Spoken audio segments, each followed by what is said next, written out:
nafasi au neema aloigawanya Mwenyezi Mungu Subhanahu wa Ta'ala kwa viumbe vyake ni nafasi ya kumjalia mwanamke akawa ana uwezo wa kupata pepo kwa kupitia mume. Mwenyezi Mungu Subhanahu wa Ta'ala aligawa majukumu, na hii majukumu inaitwa katika lugha ya kielimu ibadatul huwiya. Kuna ibada haihusiani na kila mtu, inahusiana na wewe vile ulivyo. Kuna ibada ya mzazi kwa mtoto, kumpa malezi yatakiwavyo. Ukaambiwa wewe mwanamke unapokuwa na mimba hufai kufanya jambo lolote ambalo kwamba litakuwa ni midhara au ni madhara kwa kile kiumbe kilioko ndani ya mimba. Kadhalika wewe baba ukaambiwa ni lazima umwangalie yule mwanamke ulomsababishia ule ujauzito, madamu ni ujauzito unanasibishwa na wewe kihalali. Hata unapomuacha, ikiwa yule mwanamke ana mimba, lazima umtazame kwa ajili ya ile mimba, hata kama talaka ni ya 3, kwa sababu hili ni ibada ya mzazi kwa mtoto. Na ikawa yoyote atakayekuwa hatotimiza jukumu lake juu ya kile alocholazimishwa na Mwenyezi Mungu Subhanahu wa Ta'ala kukisimamia kwa njia itakiwavyo, lazima atakwenda kuulizwa kutokamana na jukumu kama lile. Na ndio kwaona Mwenyezi Mungu Subhanahu wa Ta'ala katika Qur'ani akatwambia thumma la tusalunna yawma idhin anin na'im. Ni neema ya mume kupata mke na mke kupata mume, kwa sababu utajua kuna wenzetu wana kila ina uwezo lakini hawajabahatika, sawa wenzetu wa kiume au wenzenu wa kike, na pengine wana uzuri wa kila aina wa kuweza kukubaliwa, lakini ile bahati au lile fungu la kujaliwa yeye kuingia katika wanandoa hakuandikiwa. Baada ya kuwa amebahatikiwa akaoa au akaolewa, kuna kupata bahati tena ya kupata ujauzito. Yahabu liman yasha'u inatha, Mwenyezi Mungu anasema katika Qur'ani, wa yahabu liman yasha'u dhakur au yuzawwijuhum dhukuranan wa inatha wa yaj'alu man yasha'u aqima. Kuna wengine Mwenyezi Mungu anawajalia wawe si wazazi, wao walizaliwa lakini wao hawatozaa. Unapokuwa wewe Mwenyezi Mungu amekuruzuku ukaweza ukazaa, jua ni neema. Usiseme mimi nimejiandaa vizuri, mimi nimejipanga vizuri, au kwetu kunazaliwa tu. La, kullukum min Adam, sote tumetokana na Adam. Adam alizaa, inatakiwa sote na sisi tuzae, lakini la, Mungu ashaweka wazi katika Qur'ani, wa yaj'alu man yasha'u aqima. Na angalia uslubi wa Qur'ani, mpangilio wa Qur'ani haukusema yaj'alu dhukuran wa inatha, asema yahabu liman yasha'u, anampa zawadi. Kupata mtoto wa kiume au wa kike ni zawadi. Na kutozaa ni majaliwa, wayajalu ndio hayo majaliwa. Ujue haya ni majaliwa. Mwenyezi Mungu akusema wayahabu man yasha wa aqima, si zawadi. Kuzaa ni zawadi. Kwa hiyo ikiwa ni zawadi, mtu hajigambi na zawadi. Kujigamba vipi? Yani kusema ona mimi na saa mimi, kumbe saa yenyewe umeletewa zawadi. Jigambe kwa chako. Mtu jigamba kwa jasho lake. Sasa huwezi kujigamba umezaa, kwa sababu kuzaa si jasho lako. Kuzaa si ujanja, wala kuzaa si mpangilio. Kuzaa ni kuafikiwa. Na hakuna anayezaa mtoto nje haramu alipanga. Hakuna Muislamu. Ila utakuta sengine tunasingizia, tunasema alikuja bahati mbaya. Atakujaje mtoto bahati mbaya?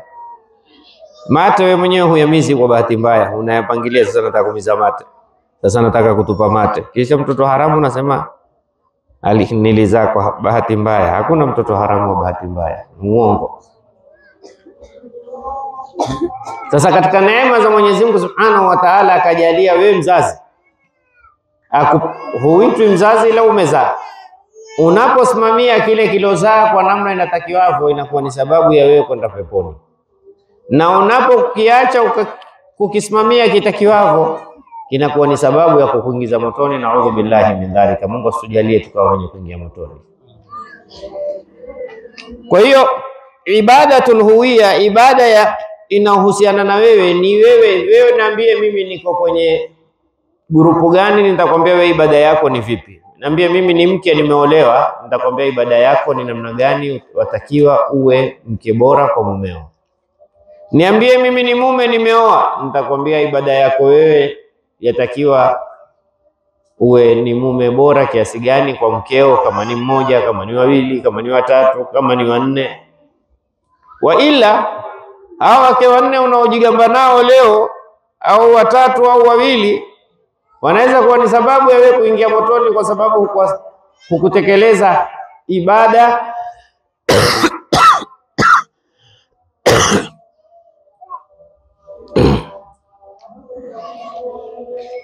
ibada inayotakiwa juu ya wake zako.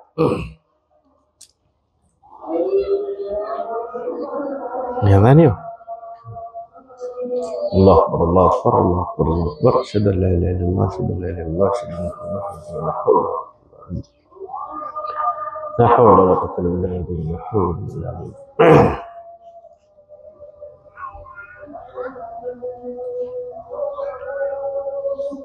الله أكبر الله أكبر. وكل لا إله إلا الله محمد رسول الله صلى الله عليه وسلم. الحمد لله رب العالمين. اللهم صل وسلم على سيدنا محمد وعلى آله وسلم. اللهم رب هذه الدعوة التامة والصلاة القائمة آت سيدنا محمد الوسيلة والفضيلة والشرف الدرجة العالية الرفيعة بات المقام المحمود الذي وعدته. رب اغفر لي ولوالدي رب اغفر لي ولوالدي رب اغفر لي ولوالدي رب اغفر لي ولوالدي رب اغفر لي ولوالدي ارحمهما كما رباني صغيرا. اللهم إنا نسألك العافية والعافية والمعافاة الدائمة في الدنيا والآخرة. صلى الله عليه وسلم. Sasa ibada ya wewe kama mke unaitekeleza vipi? Ibada wewe kama mama. Unajua mama wingi wanachukua kiegezo, mi mama. Kabla kuchukua jukumu, mi mama nililea na nilimlea itakiwavyo.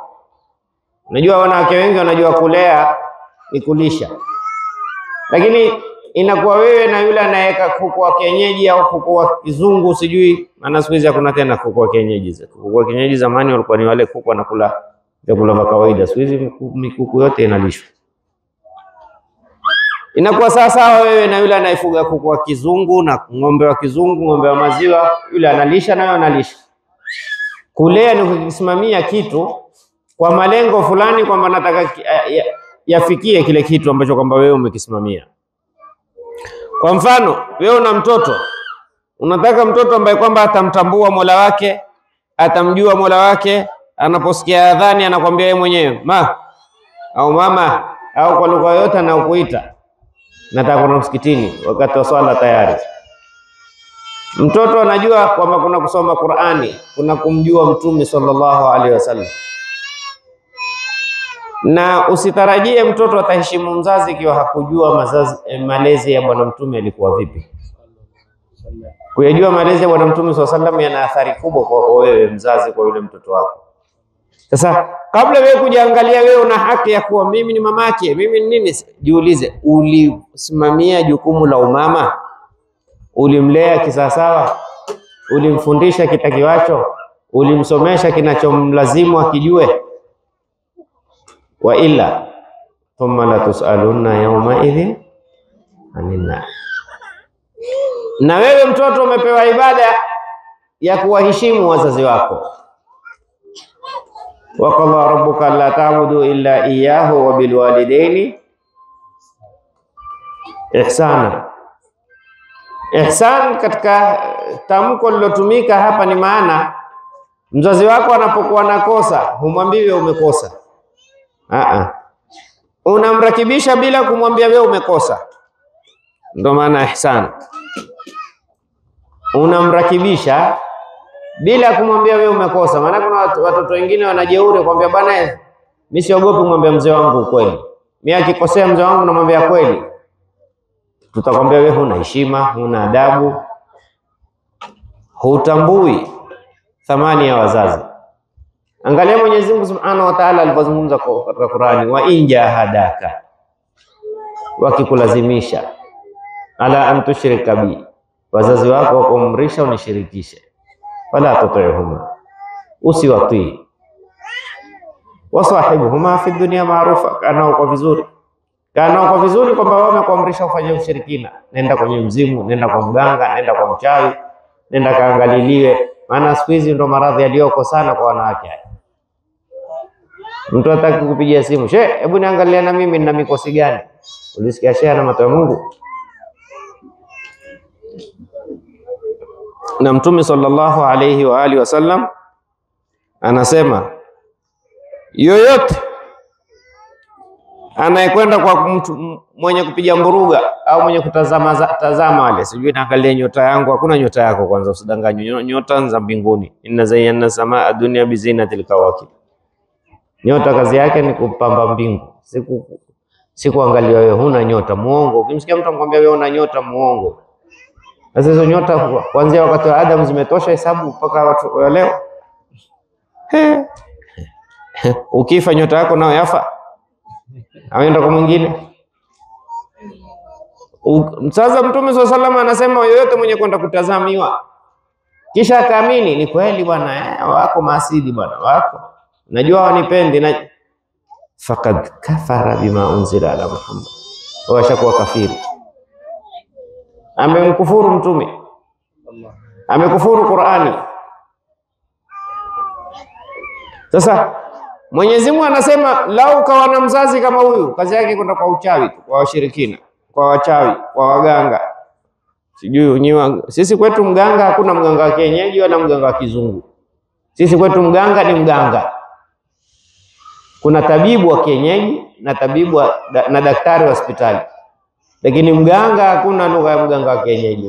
Mganga ni mganga, anaigangua mambo. Haifai kwenda kwa mganga. Sasa ukienda kwa mganga, hadithi inasema wewe siku 40 swala zako hazitakubaliwi. Siku 40 unakula bure. Hadithi nyingine inasema unakufuru. Sasa huyu mzazi anayekwenda kwa mganga na kwa mchawi kila siku, unaambiwa la usimkate. Kwa sababu gani? Ibada yako wewe ni kumheshimu yeye. Baada unamwabudu Mungu na ibada nyingine umewekewa mheshimu mzazi. Tunapoelewa hii siri kama hii aliyoitaka Mwenyezi Mungu Subhanahu wa Ta'ala, kwamba kila mmoja awe na ibada yake inahusiana na yetu. Ibada kwa wanafunzi, kwa mwalimu ni kumheshimu, ni kumsikiliza, ni kumfuata. Ibada ya mwalimu kwa mwanafunzi ni kumfundisha kisawasawa, simdanganye, ni kumwambia wazi, ni kumuonesha umuhimu wa ukweli, ni kumpendekeza dini ya Mwenyezi Mungu Subhanahu wa Ta'ala kwa matendo yake. Ni ibada. Sasa kwa kuwa tuko mbele yenu nyinyi wanawake, kuna vitu hivi ambavyo kwamba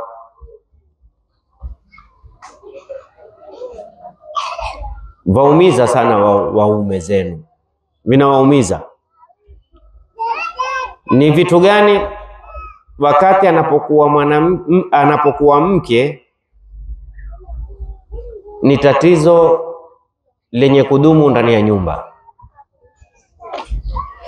Ukweli ni hunu, mama zangu, dada zangu, binti zangu, wadogo zangu, wakubwa zangu,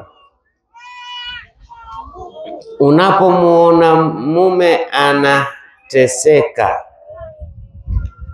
na mke wake, anateswa na mke wake, anateswa nyumbani, anapelekwa mbio nyumbani, usimuulize huyu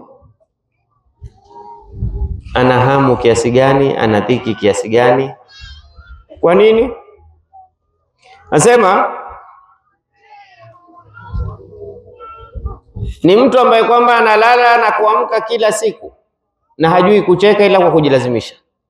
Manake yeye akitaka kulala na ngojea la mwisho atakalokuambiwa ni lipi, na akiamka ana hamu sijui ataambiwa la kwanza lipi. Yani kapata mke anampelekesha mbio kiasi kibaya sana. Kuna wanaume majumbani hata hawajijui wao wako vipi. Lau kumuuliza lini umewahi kupendeza, hajui. Yeye jua yatema anakupendeza. Au lini ulifurahia nyumba yako, hajui maana furaha. Yuko kwenye ndoa, kutoka haiwezekani na kubaki ni shida. Kwa nini? Kwa sababu nyumba yake imekuwa ni ukumbi. Mnaita ukumbi sio? Ile sebuleni pale. Sio mnaita, si unaita ukumbi. Yani nyumbani ukiingia tu pale. Si unaita ni ukumbi ule. Sehemu ya kupokea wageni. Ni mnaita ukumbi hivyo hivyo. Sebule. Haya. Imekuwa ni ile sebule yake, sebule au sebuleni? Sebuleni. Imekuwa ile sebuleni yake ni sehemu ya masuala kila siku. Hebu kaa hapo. Anaambie, mbona jana umechelewa kurudi? Siku nyingine, hebu kaa hapo. Anaambie, mbona kuniletea nilokuagizishia? Hebu kaa. Anaambie, yani yeye badala akae, hebu nikukandre kandre. Kaa hebu nikutie mafuta hicho kichwa. Ile sebule yake imekuwa ni sehemu utafikiri kaingizwa kwenye kizimba. Hiyo kizimba wengine wanaita kirimba. Kile cha kotini. Mnahitaji mtu akishtakiwa sana anapelekwa kotini. Kule kotini alafu anaikwa sehemu anaulizwa masala. Mnahitaji? Muhimu Mungu asitujalie kutufikisha makotini. Sasa imekuwa yeye ukumbi wake wa kuulizwa masala tu. Si mahala pa kupata utulivu. Akasema ngoja nitoke pale nje kama mke wangu anikate kucha, anivute vidole, anicheze ndevu. Akiingia yeye anakimbilia zake ndani tu nyumbani moja kwa moja. Vipi mume wangu? Anaja, ndo hatoki tena. Maana ajua akija. Babarao wanasema utiwa kabrini. Yaani kaburini, sisi tumesoma ukiingia kaburini watakuja malaika wangapi? Kazi yao kukuuliza masala. Sasa na yeye akiingia na malaika wawili lakini ni mmoja tu.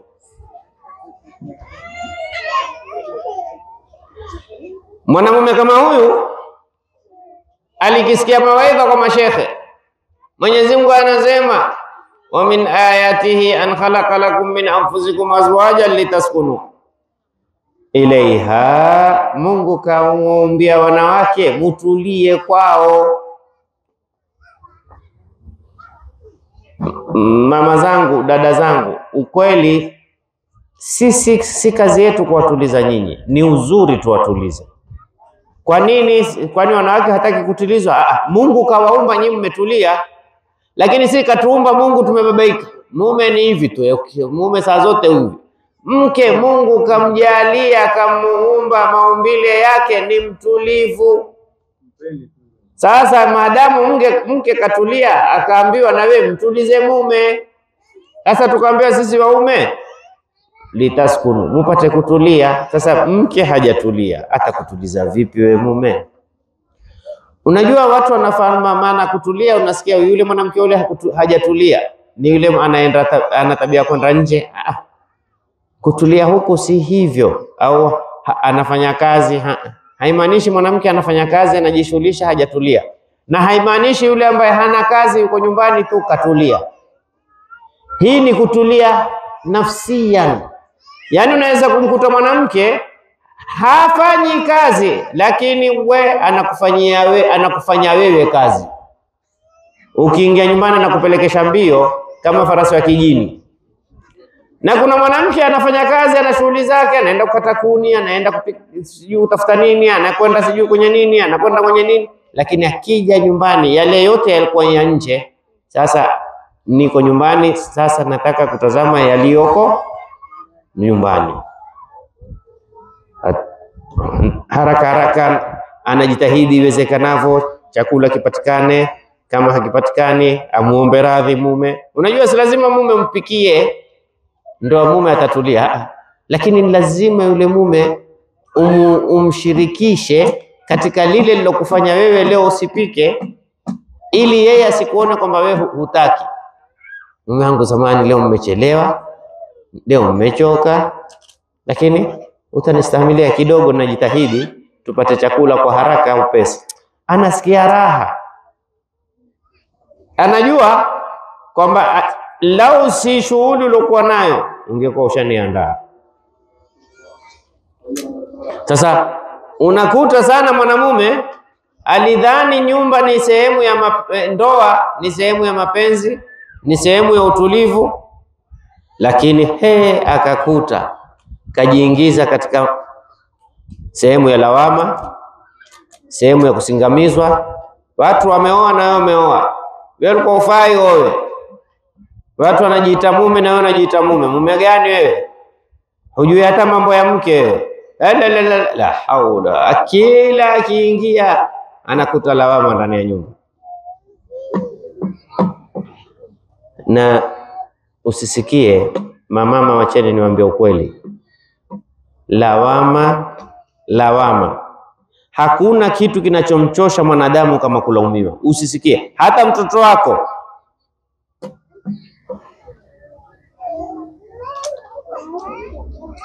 Hata mtoto wako ukiwa wewe saa zote ni lawama, hata kuchoka. Angalia, kuna baadhi ya wazazi, ikiwa mtoto mathalan hakumpigia simu, akimpigia alikuwa nakutamani mwanangu, alikuwa nakufikiria. Anaona raha yule mtoto kusikia kumbe mamangu pia huwa ananitamani. Lakini leo ndo umekumbuka?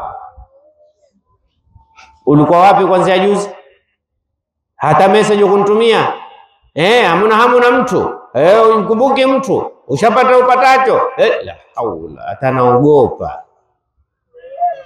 Lakini si haba, si ashapiga. Hata umtaji leo ni ngapi, wala leo ni mwezi wa ngapi? Mwanangu salama, nilikuwa nakutaja hivi, alhamdulillah. Utakufa mzee, utakufa kijana, utakufa mzee. Nimefurahi kupata simu yako. Hujui ninapofurahi nikipata simu yako. Nasikia raha, nimefarajika. Mungu naye atakufariji. Mungu naye atakufurahisha. Anasikia raha yule mtoto. Lakini hakuna mwanadamu ambaye anafurahishwa kwa kulaumiwa. Hata mtu akakwambia bwana, feel free kwangu mimi. Jihisi huru kwangu mimi, ikiwa na lolote wewe nilaumu tu. Anasema tu. Hakuna mtu anapenda nafsi lawama, mtu akulaumu kabisa. Sasa huyu mume miskini alisikia ndoa inasifiwa. Ndugu zangu, mama zangu na dada zangu, siyazungumzi haya kwamba hakuna wanaume kama hawa. Wako pia wanaume wanamfanyia mke, lakini madamu nazungumza na wanawake lazima nielezee nani ya wanawake. Samahani, usiseme yule anatuambia sisi tu. Sasa unataka kumwambia mume wako yuwa. Na nikienda kwa mume wako nitampa haya kwa upande wa nani? Wanaume. Haya. Kuna wanaume nao ni hivi. Wanaifanya ile nyumba, badala mke alikuwa anatamani kuolewa, atamani arudi, kama anaweza kufanya reverse, arudi msichana hajaolewa, hajachumbiwa, aishi. Lakini leo madamu nimekaa mbele wanawake, mtanistahimilia. Sikiliza mgongo wako.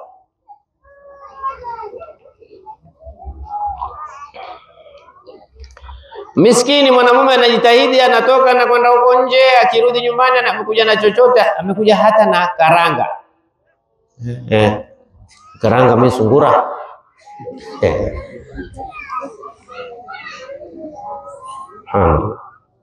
Subhanallah. Kijana avocado nisikia mimi sina damu.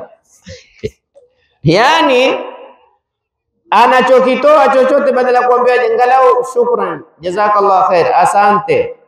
Anini? Badala kama kuja naye.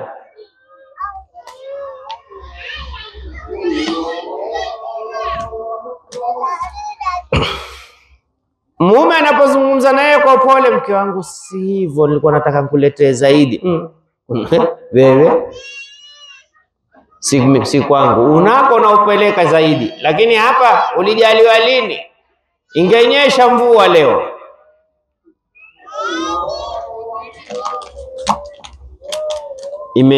Amefikia hadi mpaka amekuwa sasa haonekani kama ni mume ndani ya nyumba.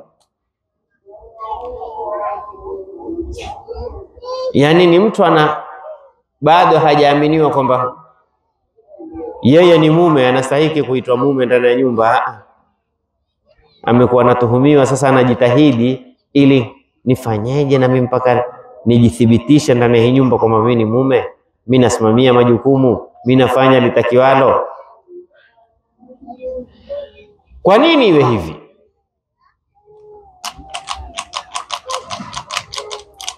Haya yamekuja katika zama ambao kwamba zinaitwa al-unutha al-mudallala. Mwanamke, sisi kwetu kule kuna watoto wanaitwa watoto wanashauliwa. Kushauliwa ni nini Ustadh Rajab? Kumshaua mtoto, manake ukalifanya toto mpaka likawa, yani litakalo lile toto unalifanyia, litakalo unalifanyia. Sisi kwetu huitwa mtoto wa kushauliwa, kudekezwa. Sasa hivi kuna wanawake wanaitwa wanawake waliodekezwa. Unajua, achani niwaambie ukweli. Hivi sasa mwanamke kujisifu ni mpishi ni aibu. Mimi najua kupika. Mimi najua kupika wali. Anaonekana mwanamke bado hajaendelea. Wewe mpaka sasa unapika? Mimi mume wangu ananiletea bwana. Kila siku ananiletea. Muone kudekezwa ilipofika. Yani wanaume wengi hivi sasa ni wanaume wengi hawajui kula vyakula vya wake zao. So mke wake ni mudallala. Mimi kwetu sikupika. Mwanamke akikata kitunguu atapelekwa hospitali mgonjwa wiki. Huyo kaingiwa na maji ya kitunguu tu machoni. Yaani mijana yake imeharibika. Sasa wakifika hali kama hini, utakuta hataki mume wa kumkamilishia maisha yake awe ni maisha Mungu ameumba kwamba ni zaujaini ithnaini, maisha ya mume apate mke. Lakini yeye atafuta mume ambaye kwamba ataweza kumbebea fujo lake, kumbebea jeuri yake, kumbebea majukumu yake, kazi zake. Ndio kitu anachokitafuta. Kwa hiyo imekuwa sasa mtu anatafuta relationship, mahusiano baina mume na mke yamekuwa ni mahusiano ya kupimana nguvu, ya kupimana, anaweza kunistahimilia huyu, anaweza kunisubiria, anaweza kunivumilia. Yaani mimi nataka mume anivumilia, hata nikifanya nini atastahimili, hata nikikorofisha vipi atavumilia. La, haijakuwa sasa alaka ya ndoa ni alaka ya mapenzi. Nataka mume anayejua kupenda, anayejua kuthamini, anayejua kujali. Anaweza kunivumilia mimi mfanye nitakalo. Leo nitakwenda kwenye kijiwe, sijui nitakwenda kwenye kijabali, nitakwenda kwenye harusi, nitakwenda kwenye sijui baikoko, nitakwenda sijui ngoma gani. Huku ngoma zenu mnazihitaji? Iko baikoko pia huko? Si haba wala isifike. Na wenye nayo Mungu ajalie waisahau. Sasa umeona imekuwa wanawake hawataki niwe na mume, nampikia viholoso, nampambia, yani ule mume namsahauzisha dhiki za nje na hata kama kuna raha za nje.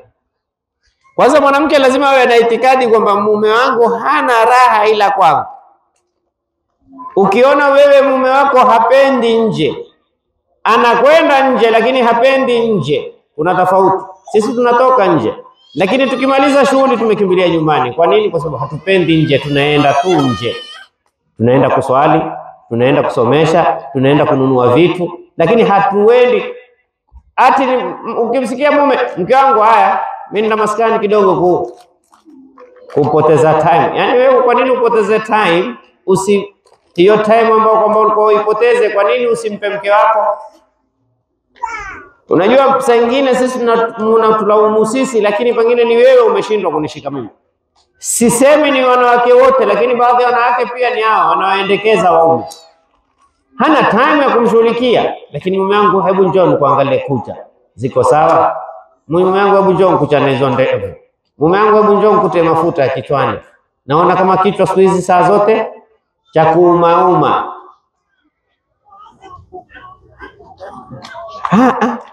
Yeye ataka mume atoke na yeye apate wenzake wampe ubuyu.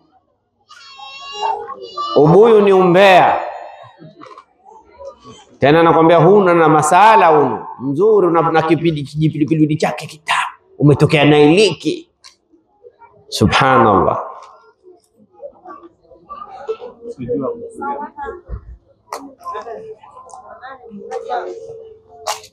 Litatufuata huko pia. Hapa kidogo hii.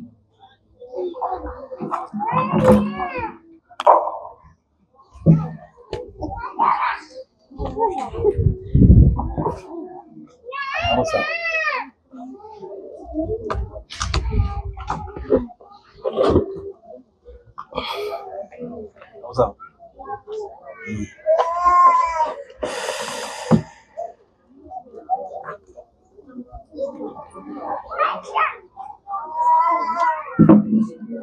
na utakuta wanawake wengine lengo lao hawakujenga ile alaka ya ndoa kwamba ni alaka tabadulia, yani nipe nikupe. Awache bwanleni imekuja. Sisi kule kwetu kuna wimbo unaimbwa, bwanleni imekuja kuliwa na tumleni.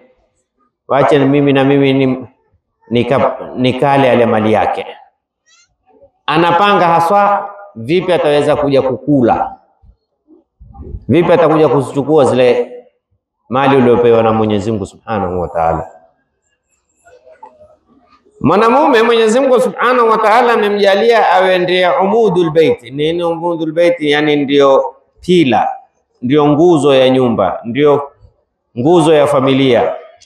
Lakini imekuwa ni mjarradi wa tamwili. Mwanamume sio, baadhi ya wanaume wamekuwa ni kama ni kadi tu ya ATM, inatumika wakati uitakao. Lakini kweli, hebu na nyinyi wanawake semeni kweli, muogopeni Mungu. Kuna mtu anakaa na zile hela anapewa na mume, akamwambia mume wangu, hela, ngoja nitakushauri, nitakufanya hivi, nitakufanya hivi, nitakufanya hivi, nitakufanya hivi, nifanye. Anajua hela kazi yake kufanya nini? Hawaacheni wao. Hela kazi yake kufanywa nini? Matumizi. Sasa na kuna watu wamechukua waume zao ni hela. Hajawahi hata siku moja kukaa wakashauriana, njoo tuzungumzie habari ya watoto. Wacha awe hana nafasi ya kuzungumza na wewe, lakini ni wewe ushafanya nini? Ushamwambia mume wangu lazima tuwe na program. Ni wakati gani tutakaa tuzungumze kuhusu mtoto wetu? Ni wakati gani tutakaa tuzungumze kuhusu maisha yetu? Ni wakati gani tutakaa kuhusu kupanga mambo yetu? Yeye amemfanya yule mume na hela sawa sawa. Ni wakati gani mimi nitaweza kununua TV mpya? Nitaweza kununua kijora kipya? Nitaweza sijui kununua nini mpya? Kwanza niwaambie wanawake, mmedanganywa mkadanganyika. Hakuna mwanamke ana miaka 50 hapa ila ataona kuna nguo ilikuwa ikitumika wakati yeye ni kijana imerudi tena. Kweli urongo? Kweli urongo? Anakumbuka zamani ilikuwepo tena nguo design hii, sasa zinrudi tena. Hakuna sehemu walotupata wa magharibi, hakuna mtu ameweza kutawala fikra za mwanadamu kama mtu alotengeneza moda. Kiarabu inaitwa moda, Kizungu inaitwa modo, Kiswahili inaitwa fashion, yani nguo ya kisasa. Utakuta mwanamke siku hizi imeingia bega la kulia liachwe wazi. Kwa mfano, sijui siku hizi imeingia zipi, siku hizi bega la kulia liachwe wazi, basi wote wataweka bega la kulia wazi. Kisha hivi la bega la kulia kwa wazi itaisha, siku hizi maungo kwa wazi, wataweka wote maungo kwa wazi. Maungo ya kwa wazi imeisha, itakuja kupasua mapaja, tena upaja upande wa kulia. Na hufai watu kupasua la kushoto. Itakuisha paja la kupasua paja, itakuja sasa ni kupasua kifua. Siku hizi wanawake wamekuwa hutia na magazeti tini kifua kija juu. Sasa nani alokuambia ati wewe ikiwa watu wameacha mabega wazi wewe ukifinika utakuwa ni mwanamke hufai? Fikra za kibilisi.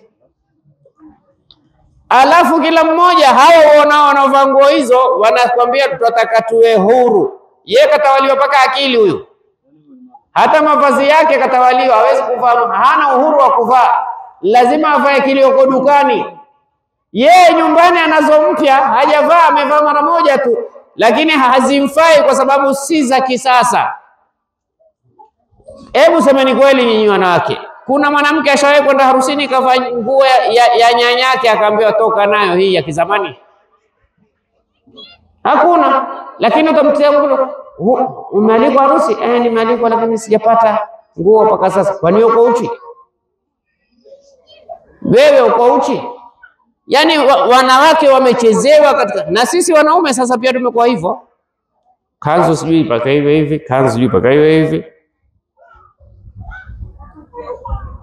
Hii nitavaa siku fulani, hii yaani lau katokea na shughuli ya ghafla sema sijui ni vipi. Vipi? Kwani wewe watakiwa na uende, wewe utakanaende nguo, basi peleka hiyo nguo, ombe haya nguo yangu imekuja hiyo. Sasa kuna wanawake wanawachukua waume, lengo nitapata kuvaa nitakacho. Sio lengo mimi nitapata mume mpate stara. Anamchukua yule mume ni ATM card. Ndio mnaita ATM card? Ile kadi ya kutia kwenye mashini benki ukaonyonya pesa. Mnahitaji? Kadi ya benki. Sasa utakuta mwanamume anatoka nje, anasumbuka, anapata shida, jua ni lake, mvua ni yake, sijui nini. Ili nyumbani maisha yaende vizuri, lakini anaporudi lawama, kwa vipi? Hujafurahisha itakiwavyo, hujafikisha mama wa nyumba kile kilele alikuwa anachotaka katika upande wa nini? Wa pesa. Subhanallah. Au hajasema neno la kumwambia mkewe ambalo kwamba litamridhisha katika masala ya kifedha. Mkangu, leo mambo mazuri, fanya tu umalize kula uende dukani ukaangalie upendacho utakacho. Hicho ndo kilima atakacho. Mke wangu angalia, si uliniambia utaka 5,000? Leo nakupa 15. Lakini mke wangu bwana sikupata 5,000, umepata 4,500. Ndio hivyo. Huwafikiwi wewe. Watu upata zaidi, wewe ndio utapata. La haula wala quwwata illa billahi.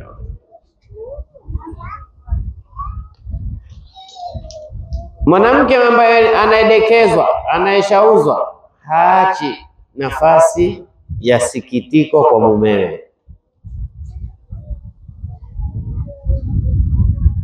Haachi. Unaambiwa siku zote anza kuwa wewe mke kwa mumeo, bila shaka naye mume atakuwa mume wako wewe. Lakini wewe ukijifanya wewe uko kwa malengo mengine, uko kwa makusudiwa mengine, mume hatakuelewa.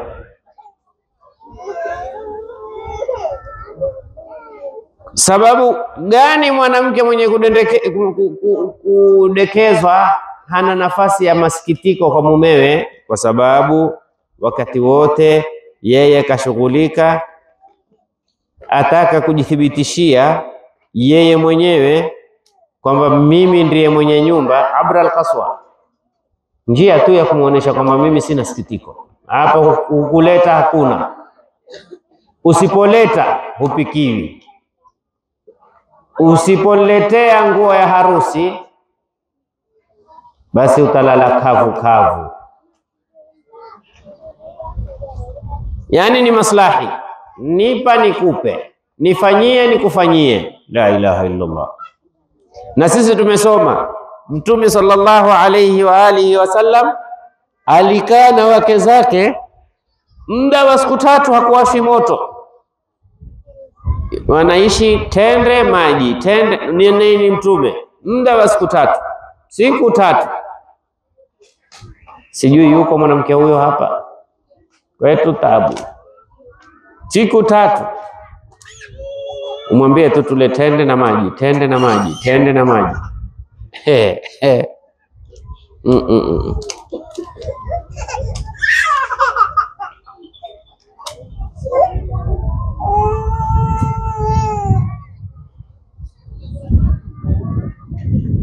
Utaona sasa hivi wanawake wanaona, wanapokuwa anaonesha sana mapenzi kwa mumewe, ambia yule katawaliwa bwana, yule bwana hana pa kwenda, anaogopa kurudi kwao.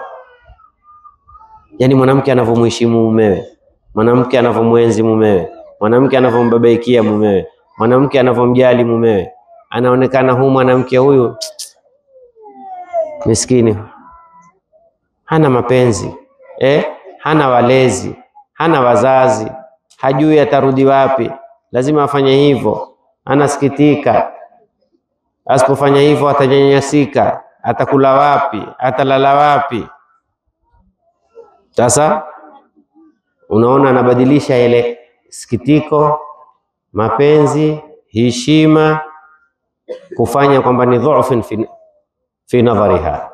Itaonekana mimi bwana sina wazazi. Au mwanamke akionekana anamtii sana mumewe, anamsikiliza sana mumewe, mnyonge yule, hakusoma, hakufaulu shule, atapata na kazi gani kwani yule? Au mwanamke akionekana anapenda kujistiri, mjinga yule, wale wamelelewa mashamba, mshamba yule. Yani wale wanawake wanavaa vizuri, wakajistiri vizuri, wakawa hawaonekani, wanaonekana wanawake wa kishamba shamba, wanawake wa kijinga jinga, wanawake hawajasoma, wanawake hawajauona ulimwengu. Unajua leo wa magharibi wana haraka wanaita tahriri almar'a, kumfanya mwanamke, kumfungua, kumkomboa mwanamke, mambo ya kuvalishwa maninja, sijui mambo ya kufanya nini. Akhi, mwanamke amekuwa uzuri wake umekuwa hauna faida. Nani sasa atauona uzuri wake? Nani ataujua uzuri wake? Taka mwanamke ajioneshe bwana. Mwanamke Mungu amemuumba ana nyele nzuri, ana sura nzuri, ana shepu nzuri, ana mwili mzuri. Umekaa wewe umejivaa, umevaa madude, nani atakuona? Lazima bwana wewe mwanamke tukuache huru. Kumbe hawamwachi huru, wanamfanya, wanatafuta uhuru wa namna gani kufikia ile kumharibia ule heshima yake ule mwanamke. Basi hakuna jambo jingine. Waila Mungu hakujalia uzuri wa mwanamke uonekane na kila mtu. Leo viongozi wa kike walioko kwenye madaraka hawasalimiwi na kila mtu, wana watu maalum. Je, itakuwaje bwana mwanamke wa Kiislamu asalimiwe na kila mtu? Mwanamke wa Kiislamu Mwanamke yoyote wa Kiislamu ana cheo kuliko mwanamke yoyote wa kiduniani mwenye cheo cha kidunia. Mwanamke yoyote wa Kiislamu ana heshima kuliko mwanamke yoyote ambaye kwamba ana cheo ambacho si cha Kiislamu katika hii dunia. Lakini wamekuja wakamuingiza, wakamwambia ukipenda kujifinika finika, hii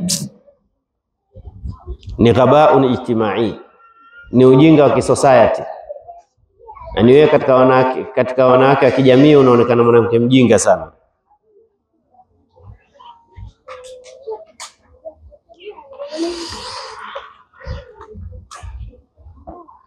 Tukuta sasa wanaume miskini wanaishi,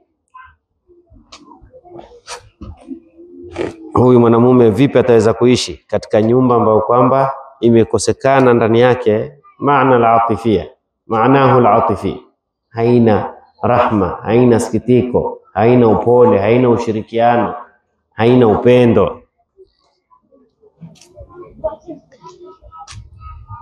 Vipi utamkuta mwanamume ana smile, anafurahi, anapendeza, na yeye anaishi katika nyumba hamna amani, hakuna kitu kizito? Wacheni ni ukweli. Mtu anaweza kuwa amekosana na mzazi wake, lakini tuelewe kuna kitu kimoja, damu si maji. Itakapokuwa mzazi wako ni mzazi wako, siku yoyote utakapokurudi nyuma ukimwambia, mambo yatarudi bamba. Lakini baina ya mume na mke munapokosana, ni jahimu la yutaq, ni moto usiowezekana. Mtu anaweza kuishi na mzazi wake hawasikizani, lakini kuishi na mume husikizani naye ni shida sana. Unaweza kuishi na mzazi wako na pengine mwenyewe ukaweza kueleza wazi, nitafanya nini, sina budi naye, ni mzazi wangu, ni babangu, ni mamangu. Lakini kuishi na mwenza katika ndoa na wewe na yeye hamusikizani au hamupendani. Unajua mume na mke ni mapenzi yanaingia au yanatarajia yaingie. Si kila wameoana wanapendana, si kila walioana wanapendana. Unasikia ibara? Na mimi nitakupa dalili ya kuonesha nyinyi mmeoana, yani nyinyi mmefunga ndoa lakini hamujaoana. Kuoana kimwili, kuoana kiroho.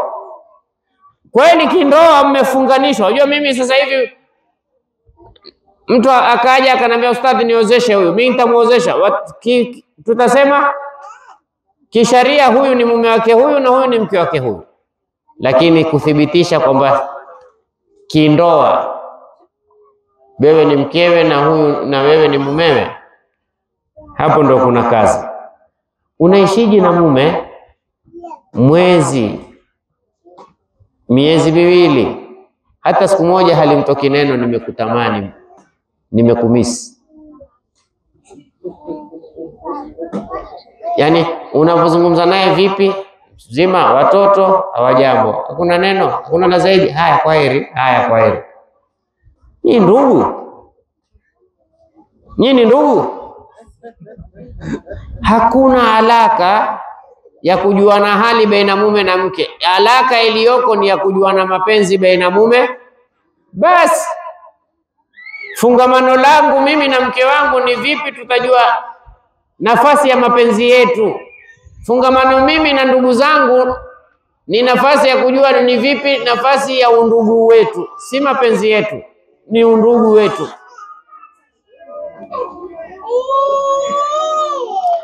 Au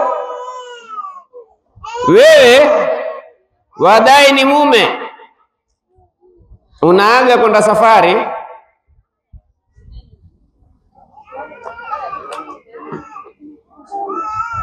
na ukiwa safari huulizwi utarudi lini. Kweli wewe mume? Sio kuulizwa. Unajua inawezekana saa nyingine unaweza kuulizwa, lakini kumbe huulizwi kwamba wapendwa, waulizwa kwamba ajiandae ile furaha yake apate kumaliza, maana ukisha kuingia wewe hakuna tena furaha. Utajuaje? Mimi naulizwa furaha, msikie anapokuambia unakuja lini? Mke wangu amenitamani. Uniuliza utakuja lini? Inshallah nitakuja leo. Juma ngapi? Ijumaa. Nitakuja Jumatano. Haya, sawa. Ujue hana furaha. Si ungekuja kesho Jumamosi? Hapo sasa. Mpaka Jumatano. Leo juma ngapi? Ijumaa, Jumamosi, Jumapili. Asalala. Nyingi bwana. Njoo angalau Jumapili kama uwezi kesho. Lakini nitakuja Jumatano au Alhamisi. Njoo Alhamisi.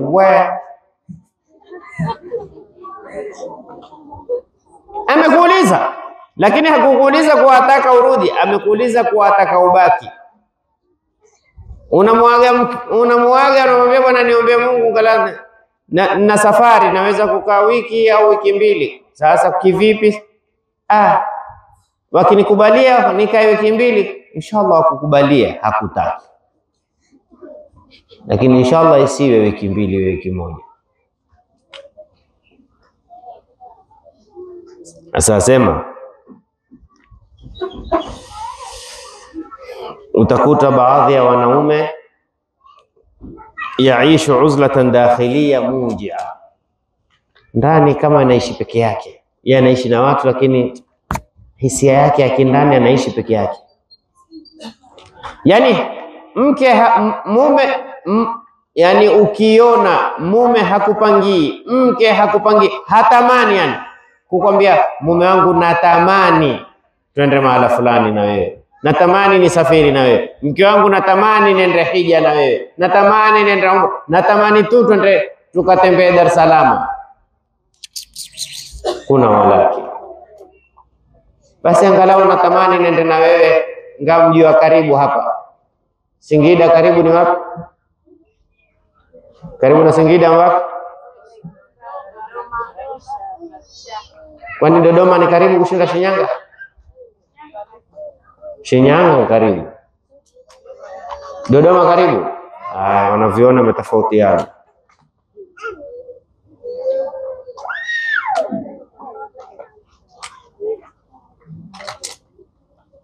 Sasa utakuta mume anaishi uzla dakhilia, yani anaishi na watu lakini ndani anaishi kivyake vyake, maana anaumia ndani. Ukimwona akicheka nje, akitoka nje anacheka na watu, lakini ni mujamala. Mujamala ni vipi? Ni kama kutotaka kuwapa watu siri iliyomo ndani ya roho yake. Anaumia, afadhali ajichekeshe, yani anajichekesha lakini hana kicheko, na anahifadhi ule mlepuko ulioko ndani, anavumilia ili kuhifadhi ile personality. Watu wanaomjua sijui kumbe huyu miskini ananyanyaswa na mume na mkewe. Na kuna wanawake hivyo, kuna wanawake utakwenda kuwatembelea majumbani ukawaona vipi wifi sijui nini mzima, alhamdulillah anacheka na wewe, lakini wewe hapa ndani anavoumia, kakako anavomtesa, kakako anavomnyanyasa. Au wewe mume unakuja unamuuliza mke wangu vipi? Alhamdulillah, salama salama, huna neno sina neno. Anacheka lakini hujui dadako. Manake kuna mawifi jamanini wakorofi. Yani watamani saa nyingine uambie, mwambie kakako basi akuoe, maana unaona mimi nimepata sana. Mwambie akuoe wewe. Mahasidi. Yaki kuna mawifi mahasidi. Badala wao kumuona huyu mtoto kaacha waume wote kaja kwa kaka yao, lakini anaona yeye kapata sana. Sasa basi ingia wewe, unaona mimi nimepata. Mungu amejalia huyu wewe kakake hakufai, ajanioe mimi. Yani wewe mwanamke sio mimi. Lakini wewe unamfanyia uhasidi wifi yako. Subhanallah, ati hakupendezana naye. Watakiani alimekulalamikia yeye kakako. Lakini basi kuna mawifi wengine mahasidi. Kuna mawifi mahasidi. Kuna mamezaa mahasidi,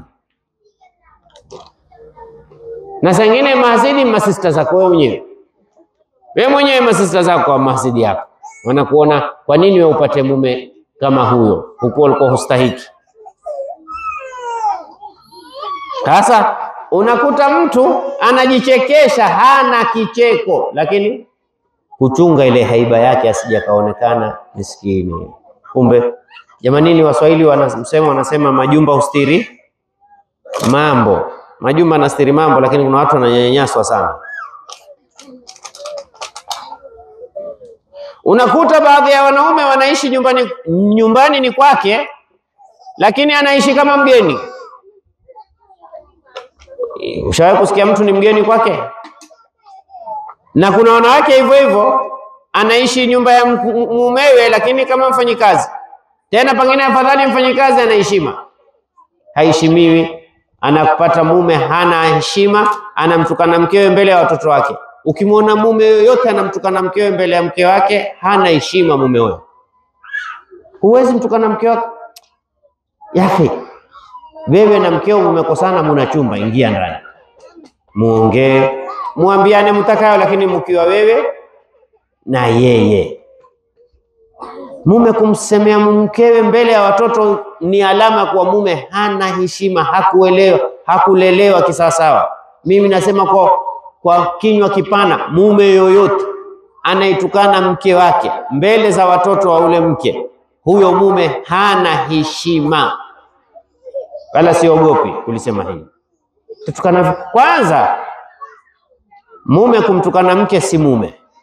Ukiliona dume la tukana mwanamke, si dume hilo, lina walake. Utatukanaje mwanamke wewe? Huyu ni mwanamke, wewe mwanamume. Tafuta mwanamume kama wewe. Na wanaume hawatukanani. Manake katika kitu kimoja mwanamume ukimtukana nakwambia bwana mimi sikuzoea kutukana, kama uko sawa njoo tutiane mikononi. Mambo kutukanana tuachie nani? Wanawake. Wanawake ndo raha yao, ndo ngumi zao. Akuchambe umchambe, ndo ametiana ngumi hapo. Anayeshindwa katika kuchamba hapo, huyo ndo ameshindwa ngumi. Lakini wanaume uingie ulingo, mulele mikono, yule amechoka.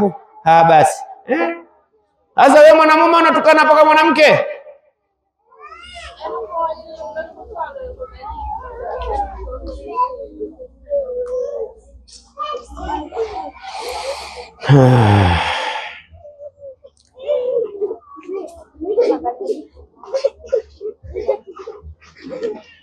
Na sasa maskini huyu mwanamume hawezi hata kwenda kushtaki. Akishtaki ataonekana wewe ufanye yote wewe umeoa umeolewa, sasa inabidi anavumilia tu, lakini hana raha.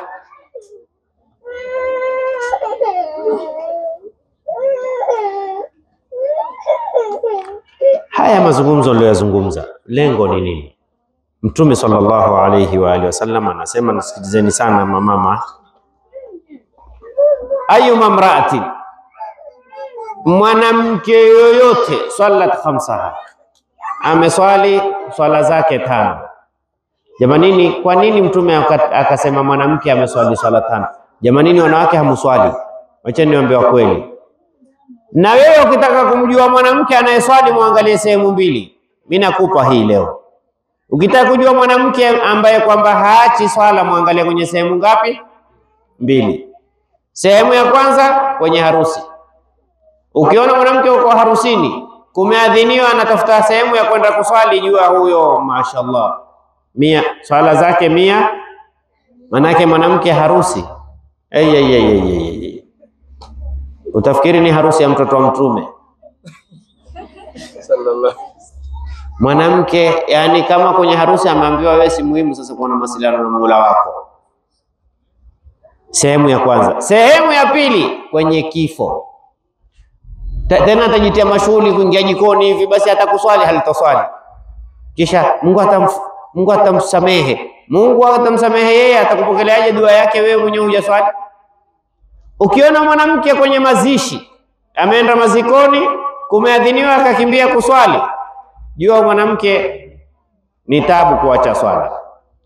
Sehemu ya pili harusini, na hii ya kwanza, hii harusini ndio muhimu zaidi, kwa sababu kwenye maziko mwanamke aweza akaswali kwa kuogopa asije kwa baada ya kufa yule ni yeye,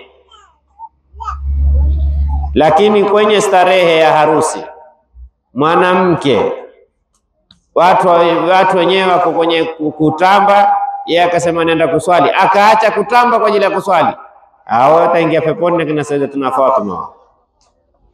Kwa hiyo Mtume sallallahu alayhi wa sallam asema mwanamke yote sallat khamsaha, ameswali swala zake 5, samat shahraha, akafunga mwezi wake wa Ramadhani, yani baada ya kuwa anadaiwa akalipa, hafidhat farjaha, akajihifadhi yule mwanamke asende kinyume na maamrisho ya Mwenyezi Mungu. Ata'at zawjaha, akamtii mumewe. Sikia hilo la mwisho, mwanamke kama huyo akawa atamtii mumewe, basi Mtume sallallahu alaihi wasallam asema qila laha yawmal qiyama, ataambiwa mwanamke huyo siku ya kiyama, udkhulil jannata, ingia peponi, min ayi abwabiha 8 shi'ti, mlango wote katika milango 8 utakao, chagua ni lako, chagua wewe. Kwa sababu gani?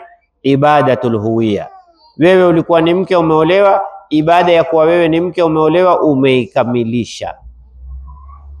Wanawake wengi mashallah ni wazuri katika kuswali, pengine ni mwalimu wa madrasa, pengine anafundisha Qur'ani, pengine amehifadhi Qur'ani, lakini kitakachomsababisha kuingia motoni yuatoa masadaka, ibada ya kumsimamia mume hakuikamilisha. Mwenyezi Mungu atupe kila la kheri, Mwenyezi Mungu atuepushie kila la shari, Mwenyezi Mungu atuwafikie tuwalee watoto wetu malezi yaliokuwa mazuri, na walioolewa Mwenyezi Mungu awajalie kuwasimamia waume zao vizuri, na ambao hawajaolewa Mwenyezi Mungu awape waume wema, na ambao hawajazaa Mungu awape watoto wema, na waliozaa Mungu atusulihishie watoto wetu, walioachana Mwenyezi Mungu awape suluhisho katika ndoa yao, na wenye migogoro kwenye ndoa Mwenyezi Mungu awape suluhisho katika ndoa yao, wagonjwa Mwenyezi Mungu awape afya na afwa, wenye matatizo Mwenyezi Mungu atatulie matatizo yao, waliokuwa hospitalini Mwenyezi Mungu awafanyie sahali, Mwenyezi Mungu atupe amani katika miji yetu, Mwenyezi Mungu atuteremshie amani katika miji yetu, Mwenyezi Mungu atujalie amani katika miji yetu, atupe fi dunia hasana wa fil akhirati hasana wa qina adhaban nar. Sijui kutakuwa na masala. Kuna swali? Kuna mtu ana swali?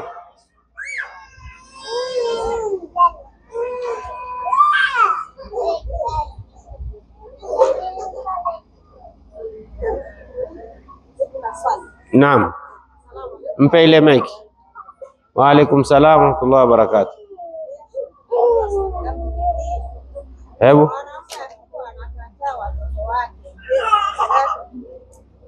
Hebu nipe.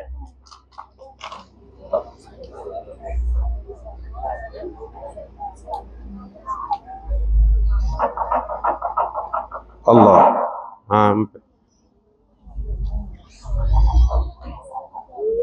Assalamu alaikum warahmatullahi taala wabarakatuh. Alaikum salam warahmatullahi wabarakatuh.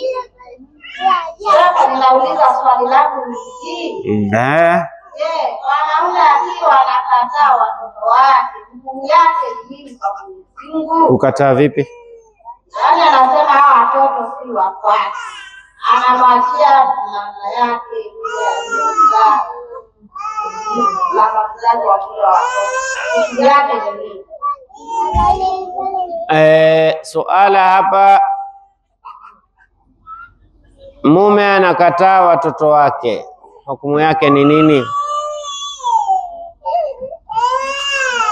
Kukataa kuna aina mbili.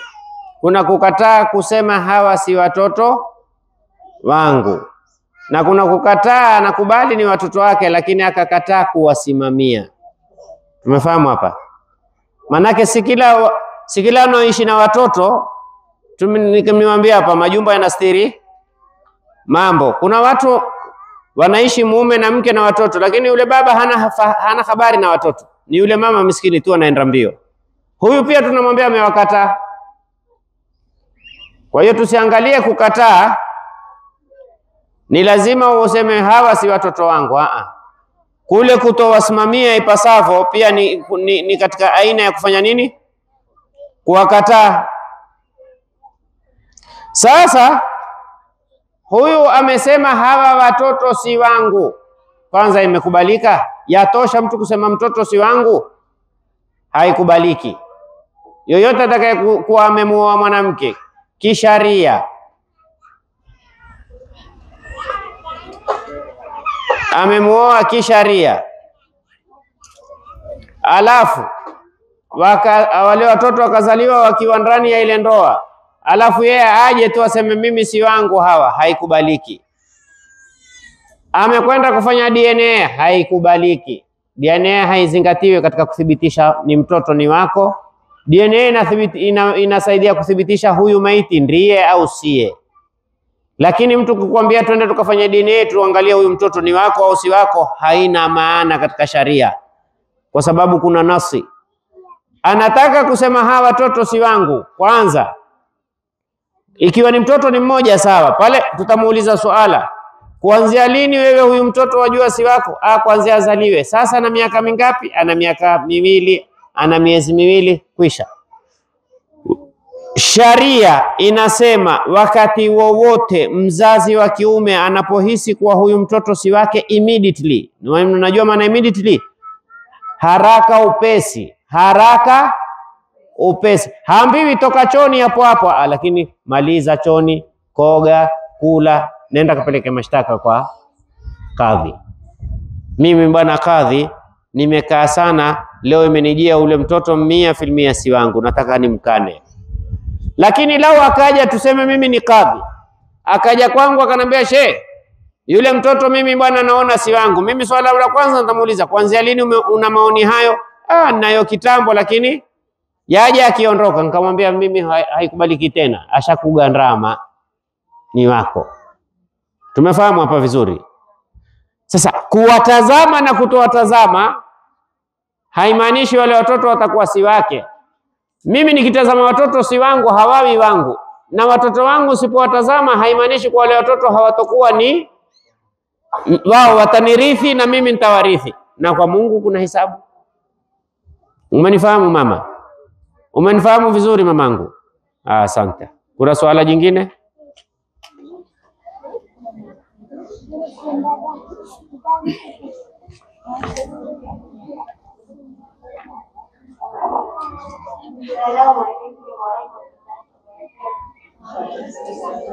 Waalaikum salam warahmatullahi wabarakatuh.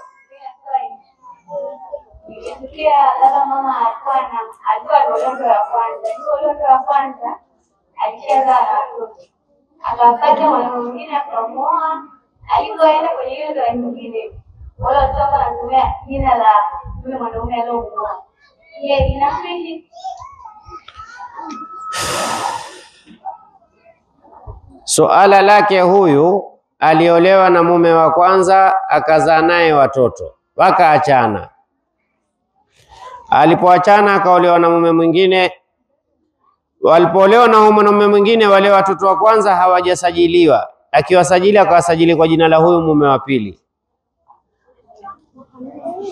Je, hukumu yake ni nini? Haifai kumnasibisha mtoto kwa kiubaba, kwa kuwa ndiye babake asiyekuwa babake. Unajua saa ingine naweza kumsajili mtoto kwa jina langu, lakini sio kuwa nimemsajili kwa kuwa mimi ni babake. Nimemsajili kwa kumsaidia yule mtoto apate nini? Kibali.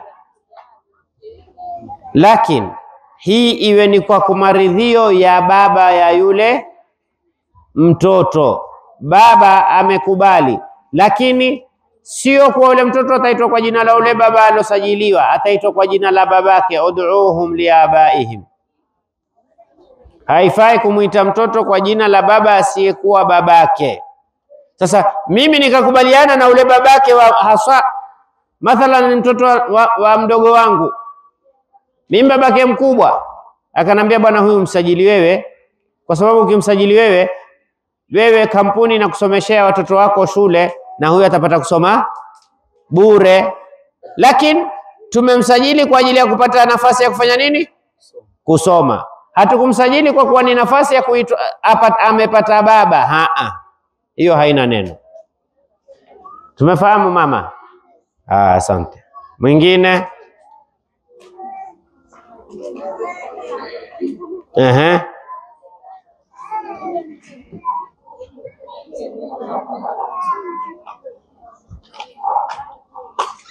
Assalamualaikum warahmatullahi taala wabarakatuh. Waalaikum salam warahmatullahi taala wabarakatuh.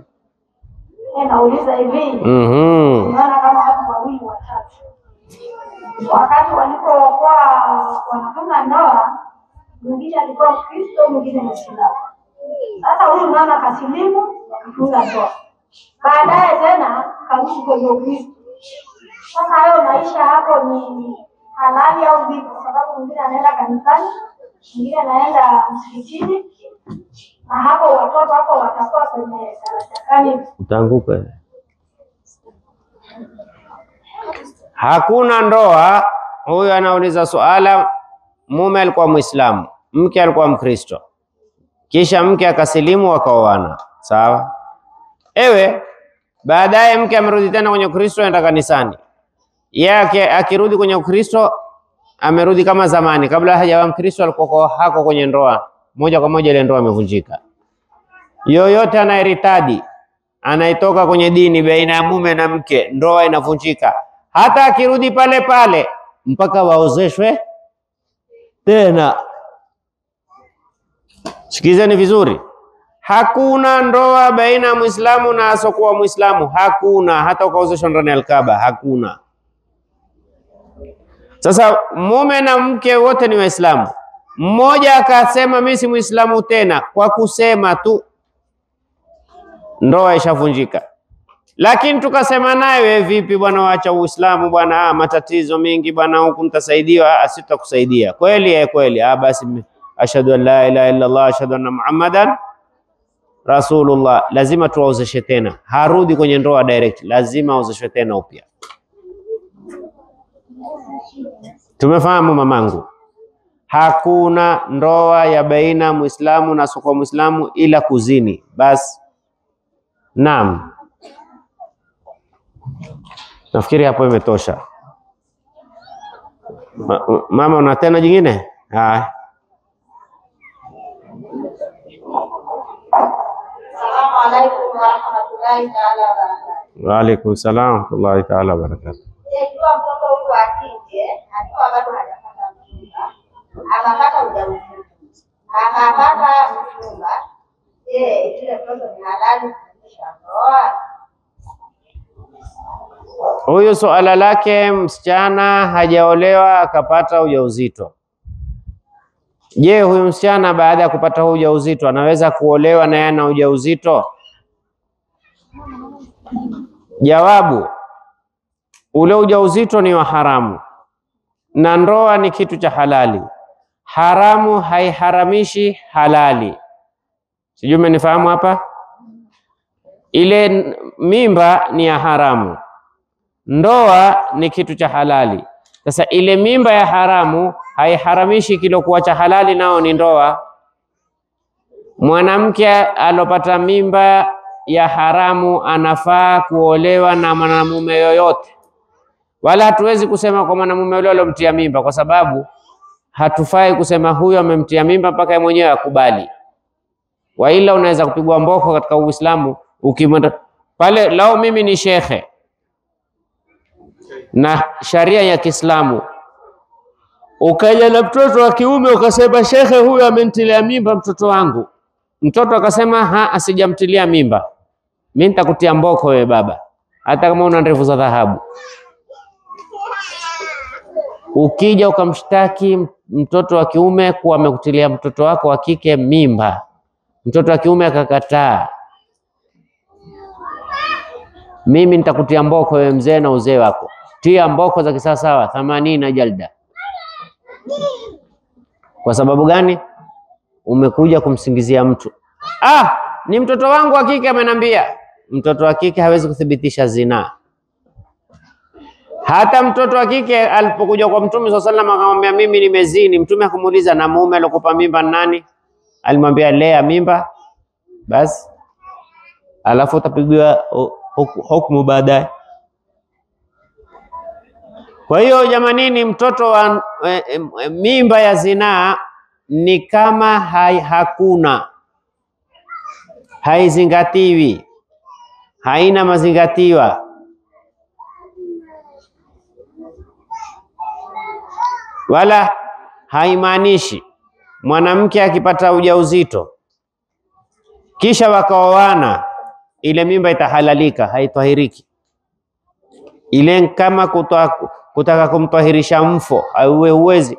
Kuku amekufa, waweza kumtahirisha? Iko njia ya kumtahirisha? Yafaa kuliwa? Mtia frizani, mtia hata kwenye nini. Sasa ile mimba ya haramu itabaki ni haramu mpaka, lakini huwezi kuitahirisha. Walhamdulillahi rabbil alamin.